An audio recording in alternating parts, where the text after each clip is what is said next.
वहीं आपको ले चलेंगे इंदौर, जहां पर मुख्यमंत्री मोहन यादव एक कार्यक्रम में शामिल हुए हैं। देखिए।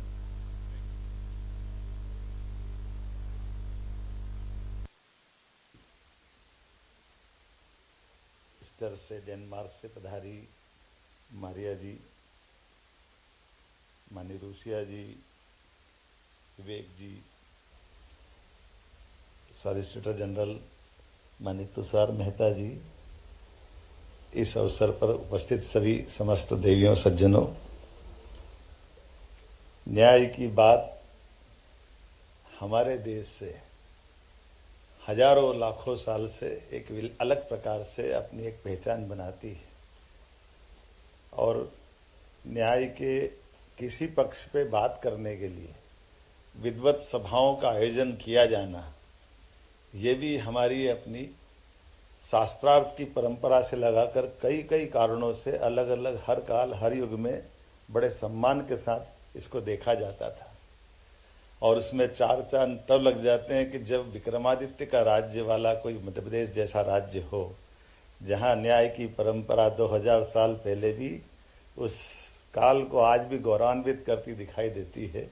वो अद्भुत काल है जब हम अपने न्याय से, न्याय सिद्धांतों से, न्याय दृष्टांतों से, न्याय परंपरा से अपने आप को कहीं हम हरिश्चंद्र के समान उस काल तक भी पहुंचा देते हैं जब हम अपने किसी पक्षी को न्याय दिलाने के कारण से अपने मांस का भाग देकर भी मन में संतोष का भाव लाते हैं। ऐसे आज के इस बदलते दौर में वाकई ये मैं धन्यवाद देना चाहूँगा सचदेवा जी को और समूचे मंच को। आपने, यद्यपि आज का इस समय बड़ा सबका कीमती है और कीमती समय में खास करके सुप्रीम कोर्ट से समय निकाल के आना, हमारे इस माँ अहिल्या की नगरी को गौरवान्वित करना, राज्य को गौरवान्वित करना, लेकिन सच में हमारे आपके माध्यम से ये बीता समय आज ये संगोष्ठी के आधार पर यूरोप के, डेनमार्क के विधि विशेषज्ञों के साथ हमारी उस गौरवशाली परंपरा में मैं तो एक और कारण से उज्जैन से भी जुड़ता हूँ। अमृत मंथन हमारे यहाँ होता आया था और ये अमृत मंथन की उस परंपरा में से जब विष को हटा करके हम जीवन रूपी अमृत पाते हैं तो अपने आप को भी गौरवान्वित करते हैं। आज के इस बदलते दौर में हम सब वहाँ खड़े हैं जहाँ की वास्तव में आवश्यकता है और कैसा समय बदला है।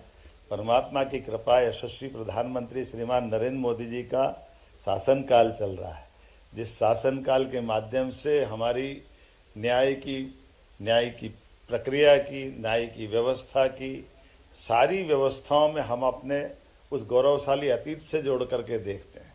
और सुप्रीम कोर्ट के लिए तो सच में मुझे तो धन्यवाद तब देता हूँ जब न्याय की देवी की पट्टी भी खोलने का सौभाग्य सुप्रीम कोर्ट के माध्यम से आया कि न्याय की देवी खुली आंखों से न्याय कर सकती है। आंखों पे पट्टी बांधना थोड़ा कहीं किसी को अच्छा लगे, किसी को बुरा लगे, लेकिन हमारे यहाँ तो पंचायतन पद्धति व्यवस्था में से अपने इसी स्थान पर बैठ करके न्याय की प्राचीन परंपरा थी। मैं धन्यवाद देना चाहता हूँ इस नाते से भी कि कितना अलग प्रकार का समय भी है।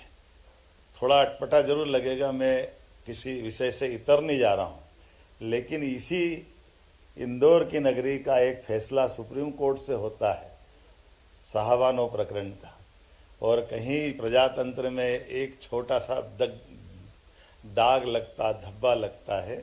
हमारी अपनी आंखों के सामने सुप्रीम कोर्ट के उस निर्णय को पुनर्परिभाषित करते हुए यशस्वी प्रधानमंत्री ने सुप्रीम कोर्ट की महत्ता बढ़ाई। ये हमारे लिए वर्तमान का न्याय का पथ वाकई गौरवान्वित होने वाला है।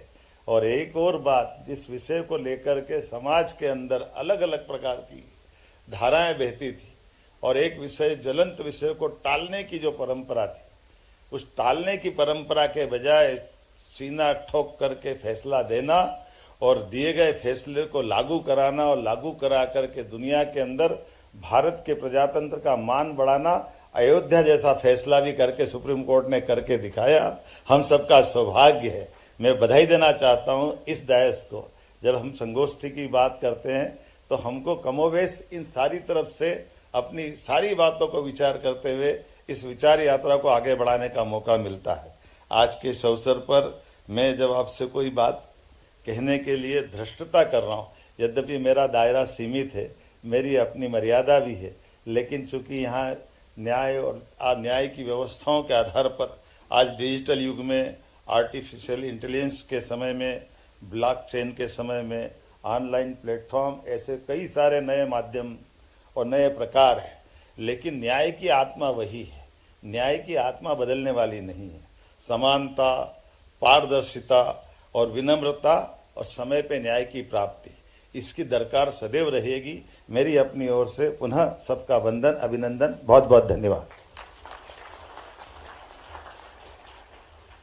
Thank you, sir, for that insightful address, which inspired and guided us all. As we inch closer to the end of the inaugural session, I take pride in announcing that the High Court of Madhya Pradesh has devised some path-breaking technological innovations to advance the cause of justice.